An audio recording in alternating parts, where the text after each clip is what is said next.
주님, 우리의 찬양을 주의 병에 담으소서. 찬송가 359장으로 하나님께 찬송 올려드리겠습니다.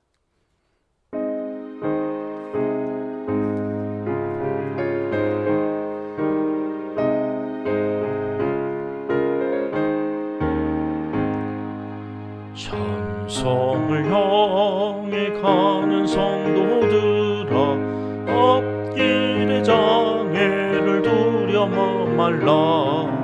성령이 너를 인도하시리니 왜 지체를 하고 있느냐. 앞으로 천성을 향해 나가세. 천성문만 바라고 나가세. 모든 천사 너희를 영접하러 문 앞에 기다려 서 있네. 너 가는 길을 누가 비웃거든 확실한 증거를 보여주어라. 성령이 친히 감화하여 주사 그들도 참 길을 찾으리.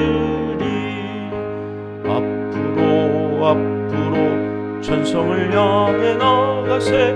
천성문만 바라고 나가세. 모든 천사 너희를 영접하러 문 앞에 기다려 서 있네. 너 가는 길 모두 가기 전에 내 손에 든 검을 꽂지 말아라. 점막이 흉계 모두 깨뜨리고 끝까지 잘 싸워 이겨라. 앞으로 천성을 향해 나가세. 천성문만 바라고 나가세. 모든 천사 너희를 영접하러 문 앞에 기다려 서 있네. 아멘. 주님, 우리의 기도를 주의 병에 담으소서. 기도문으로 함께 기도하시겠습니다.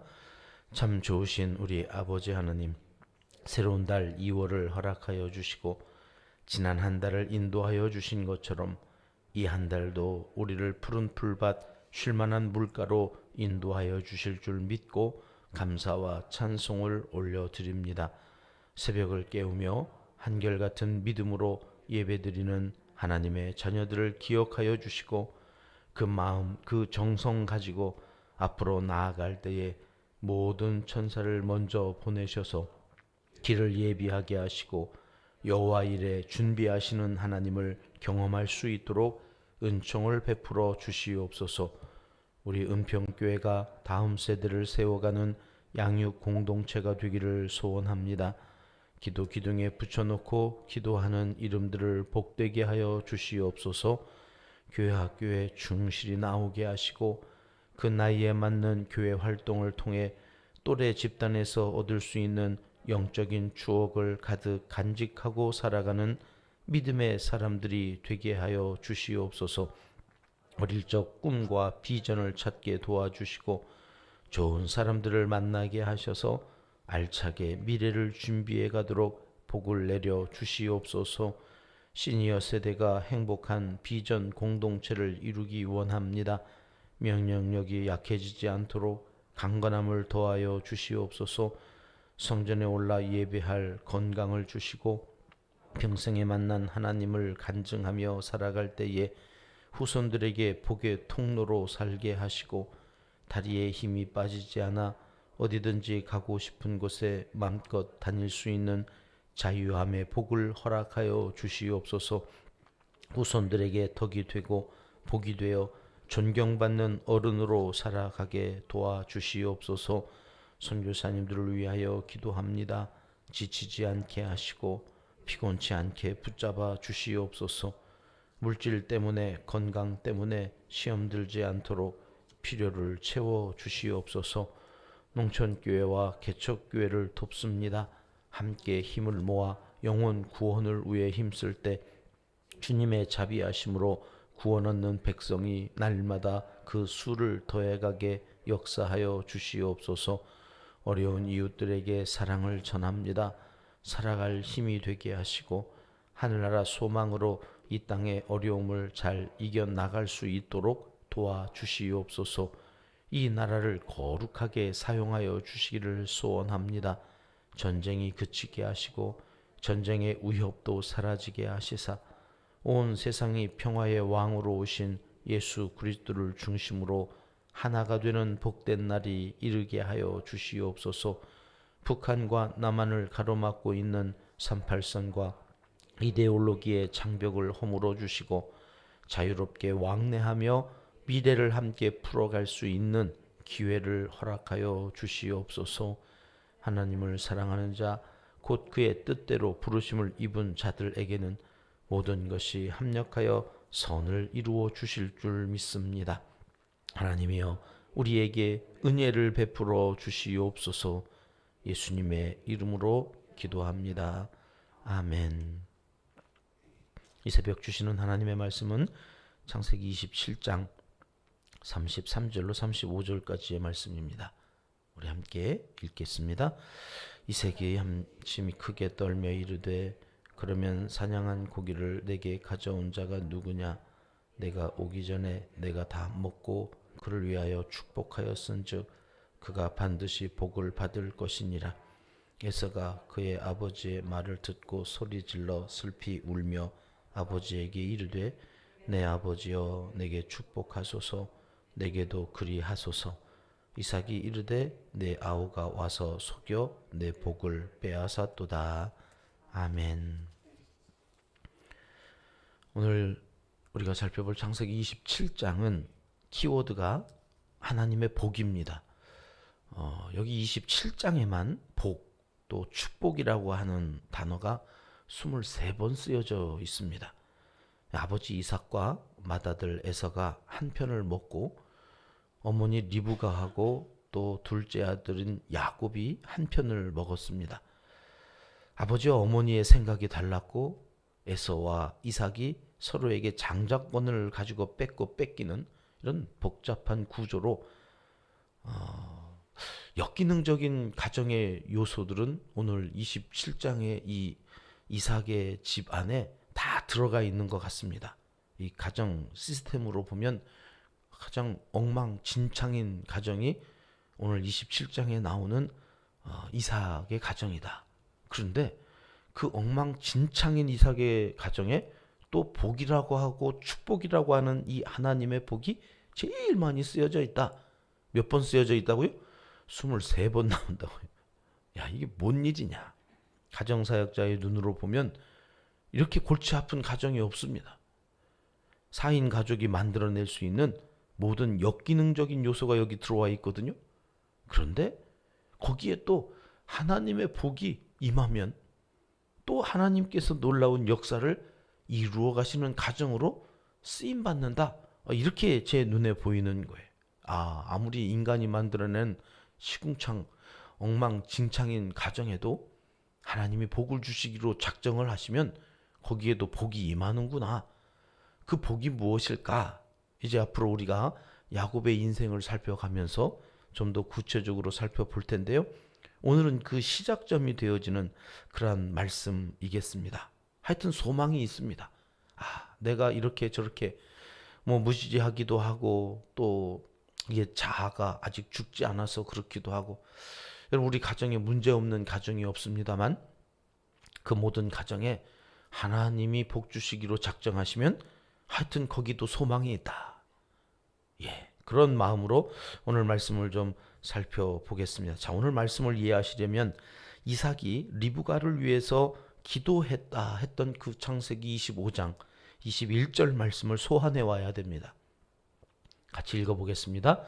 이삭이 그의 아내가 임신하지 못하므로 그를 위하여 여호와께 간구하매 여호와께서 그의 간구를 들으셨으므로 그의 아내 리브가가 임신하였더니 우리가 앞에서 25장 살펴볼 때 이 본문 말씀으로 새벽에 하나님의 말씀을 묵상했습니다.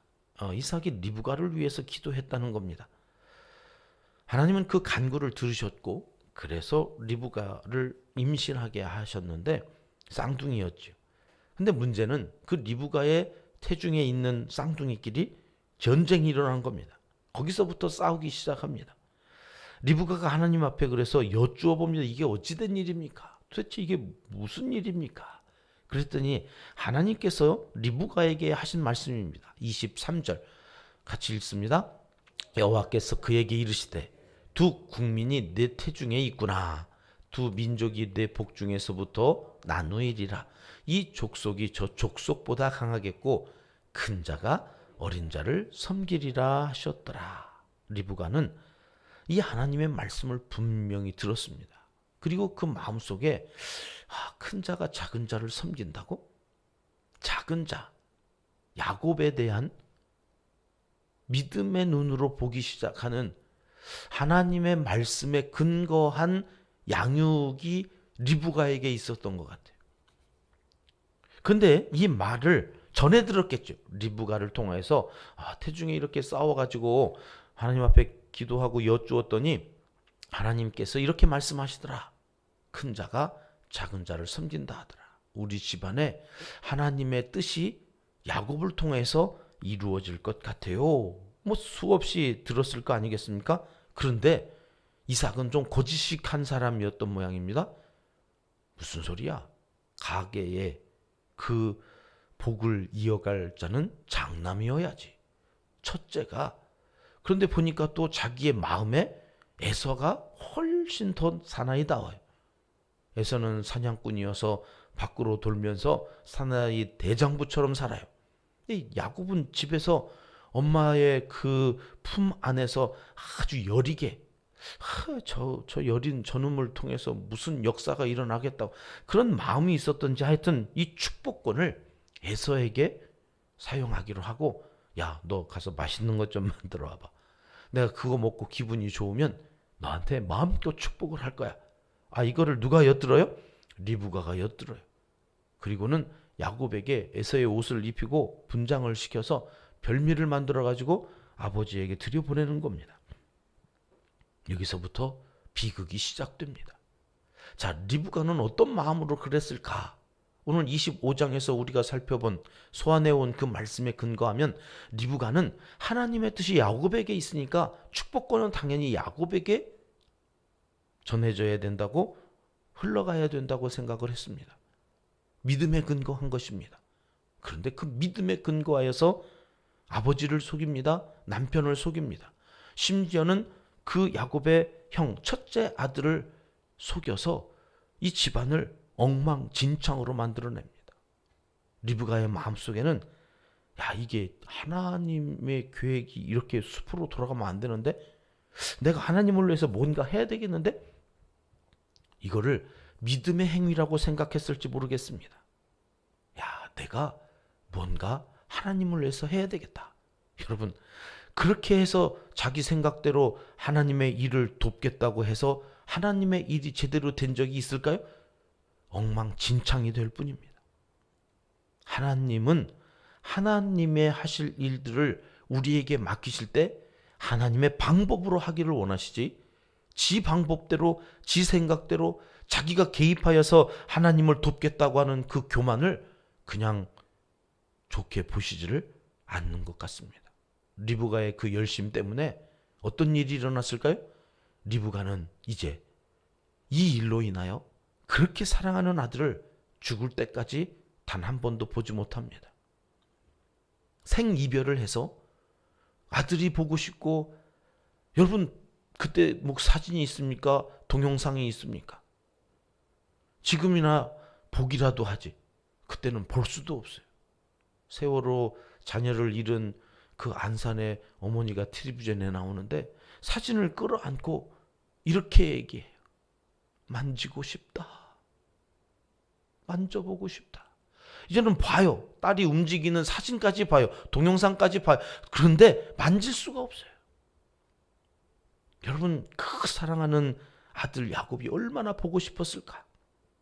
죽어가면서 한 번이라도 내 사랑하는 아들 야곱을 만지고 싶다 하면서 죽었을 거예요. 이 비극은 그런데 누가 자초한 거예요? 하나님의 계획이에요? 섭리예요? 아니요. 지가 뭐라고 하나님을 돕겠다고 그러다가 하나님이 원하시지 않는 일들이 그 가정에 생겨나게 된 거죠. 여러분, 절대로 하나님보다 앞서면 안 됩니다. 믿음이라고 하는 그 번지르르한 이유로 하나님을 돕겠다? 그래가지고 지 생각대로 막 해서는 가정에도 불행이 오고 자기의 삶에도 슬피 울며 이를 가는 일들이 생길 수밖에 없는 거다 하는 것을 우리는 이 리브가를 통해서 확인합니다. 리브가만 그랬을까요? 오늘 33절 말씀을 보시겠습니다. 33절은 이렇게 시작합니다. 이삭이 심히 크게 떨며. 언제 이랬어요? 에서가 와가지고 내가 에서라고 그러는 거예요. 내가 에서인데 누구한테 복을 줬느냐고. 나도 그 복 달라고. 근데 이미 야곱에게 다 줬는데 그때에 이 사실을 깨닫고 이삭이 심히 크게 떨며 이르되, 이게 삼중 강조법으로 되어, 히브리어는 강조법이 없어가지고 반복하는 거거든요. 반복하는데 이렇게 3번씩이나 강조하는 성경 구절이 성경에 별로 없어요. 여기에 삼중 강조법으로 심히 크게 떨며, 이 말은 매우 극렬하게 극심한 경련을 일으킬 정도로 야곱이 떨었다. 칼뱅이라고 하는 종교 개혁자는 이 본문을 이렇게 주석했습니다. 하나님의 위대하신 그 뜻을 이제야 이삭이 깨닫고 큰 충격을 받았다. 리브가를 통해서 들었을 때는 귓등으로 안 들었어요.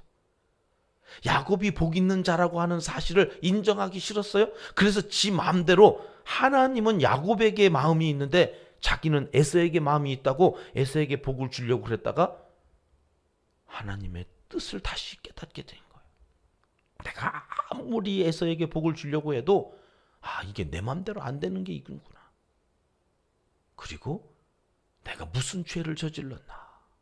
내가 하나님 앞에서 내가 하나님인 채 했구나. 내가 복을 주면 복이 거기에 임하는 줄 알고 살았어요. 그리고는 크게 심히 떨었다. 여러분, 하나님은 우리의 도움이 필요해서 우리에게 일을 맡기시는 게 아닙니다. 우리에게 복 주시려고 하나님께서는 우리에게 자녀도 맡기시고 사명도 맡기시고 오늘 또 기도하는 그 사명을 맡기셔서 하나님의 일을 하게 하시는 줄 믿으시기 바랍니다. 그리고 하나님의 방법대로 기도하시고 하나님의 뜻을 쫓아 기도하시고, 그래서 하나님의 뜻이 나를 통해서 어떻게 이루어져서 우리의 가정에 복이 되고 내 자녀 손들에게 복이 되어지는지를 오늘 27장을 통해서 분명히 하셔야 합니다. 여러분, 믿음, 그 믿음이 내게 복이 되는데 그 믿음 때문에 하나님보다 앞서서는 안 되는 것이다. 하나님은 이 시간 우리에게 말씀하고 싶어 하시는 것이죠. 하여튼 우리가 무슨 일을 벌인다 해도 하나님의 구원의 계획은 틀림없이 이루어질 것입니다. 그런데 우리가 하나님의 그 계획을 이루어가는 그 과정에서 하나님의 방법대로 하지 않을 때에는 자꾸 이게 일이 돌아가는 거예요. 바로 가도 되는 그 길을, 그럼 2주 만에 가나안 땅에 들어갈 이스라엘 백성들이 불평하고 원망하고 그러다가 40년을 돌아가게 되어진 것을 우리가 이제 출애굽기에서 곧 확인하게 될 텐데요. 여러분, 그렇게 인생이 돌아가지 않도록 오늘 이 새벽에는 하나님의 뜻대로 자녀들을 양육하고 있는가? 하나님의 말씀대로 내 인생을 내가 믿음대로 살아가고 있는가? 다시 한번 점검하시고 이삭과 리브가처럼 어리석은 그런 행위들로 가정이 어려워지는 일들이 없도록 오늘 또 단단히 우리의 믿음을 말씀에 비추어서 말씀 따라 살아가는 믿음으로 제자리로 우리의 삶을 가져다 놓고 그렇게 신앙생활 해야 하겠습니다. 기도하겠습니다. 하나님 아버지, 우리의 교만으로 하나님의 섭리나 계획이 틀어지지 않는다는 것은 얼마나 다행스러운 일인지요. 그러나 그럼에도 불구하고 그로 인해서 우리의 가정의 삶은 더 복잡해지고 더 돌아가게 되어진다고 하는 이 말씀을 마음에 새기고 믿음으로 살아가기를 다시 한번 소원합니다.